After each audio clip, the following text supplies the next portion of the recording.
നിങ്ങളുടെ favourite shows ഇനി ഒരിക്കലും മിസ്സാവില്ല. ഇപ്പോൾ C5 കാണും നിങ്ങളുടെ ഫേവറേറ്റ് ഷോ തികച്ചും സൗജന്യമായി. ആ ഡോക്യുമെന്റ്സ് എവിടെ കളഞ്ഞുപോയെന്ന് അറിയാതെ പാർവതി എങ്ങനെ കണ്ടുപിടിച്ചോണ്ട് വരുന്ന നീ പറയുന്നേ? ഒന്നും കാണാതെ പാർവതി എങ്ങനെ പറയില്ല. അവൾ ആ ഡോക്യുമെന്റ്സും കൊണ്ടുവരും, അതാ എന്റെ വിശ്വാസം.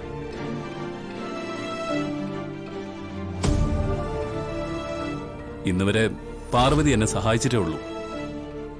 ഇപ്പോഴും പാർവതി എന്നെ രക്ഷിക്കും.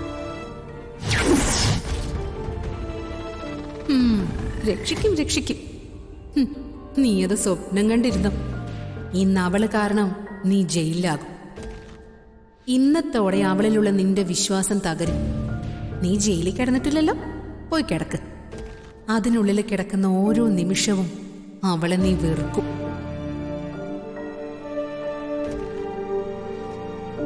എടാ, ഈ ഡോക്യുമെന്റ്സ് ഇവിടെ ഹാജരാക്കിയില്ലെങ്കിൽ നിനക്ക് ജയിലിൽ പോണോന്ന് അവക്ക് വ്യക്തമായിട്ടറിയാം. എന്നിട്ട് എന്തുകൊണ്ടാ അവള് കെയർഫുൾ ആയിട്ട് കൈകാര്യം ചെയ്യാതിരുന്നത്?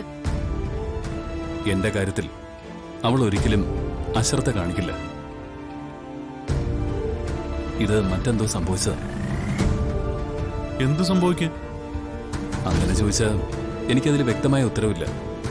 പക്ഷെ പാർവതി അറിയാതെ എന്തോ സംഭവിച്ചിട്ടുണ്ടെന്നുള്ള കാര്യം ഉറപ്പാ. എന്തായാലും പാർവതി വരട്ടെ. പാർവതി വന്നിട്ട് മാത്രം കാര്യമില്ല, അവളുടെ കയ്യിലെ ഡോക്യുമെന്റ്സും കൂടെ ഉണ്ടാവണം. അതുണ്ടാവും. വിശാലിന്റെ വിശ്വാസേ വിശാലിനെ രക്ഷിക്കട്ടെ.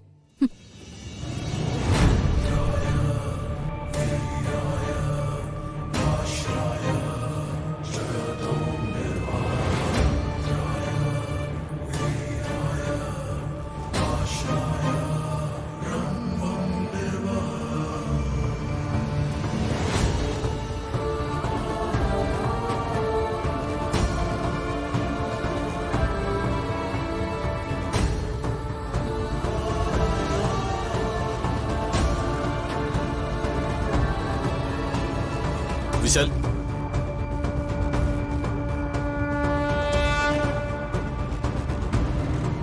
എന്തായി വിശാൽ? പാർവതി വന്നില്ലല്ലേ? ഇല്ല, വെക്കില്ല. ഇത് വല്ലാത്തൊരു ദുര്യോഗമായി പോയല്ലോ വിശാൽ.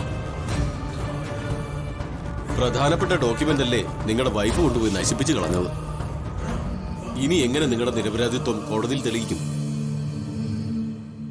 സോറി വിശാൽ, കോടതി നൽകുന്ന ശിക്ഷ നിങ്ങൾ അനുഭവിച്ചേ മതിയാവൂ. ഇപ്പോ കോടതിയിൽ കീഴടങ്ങുന്നതാണ് നല്ലത്. ഇത് വിധിയാണ്. എന്തായാലും പാർവതി കാരണമല്ല ഇത് സംഭവിച്ചതെന്ന് എനിക്ക് ബോധ്യമുണ്ട്.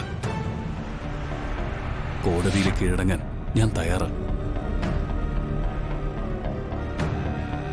വരൂ വക്കീലെ, നമുക്ക് അകത്തേക്ക് പോവാം.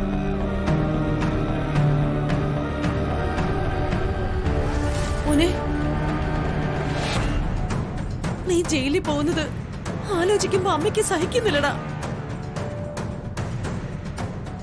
വക്കീലെ, എന്റെ മോനെ രക്ഷിക്കാൻ എന്തെങ്കിലും ഒരു മാർഗമുണ്ടോ?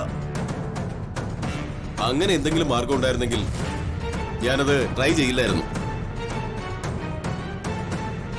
വരൂ വിശാൽ, നമുക്ക് അകത്തേക്ക് പോവാം.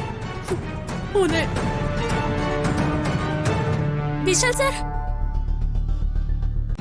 ഡൗൺലോഡ് ചെയ്യൂ C5 ആപ്പ്. കാണൂ എല്ലാ എപ്പിസോഡുകളും സൗജന്യമായി.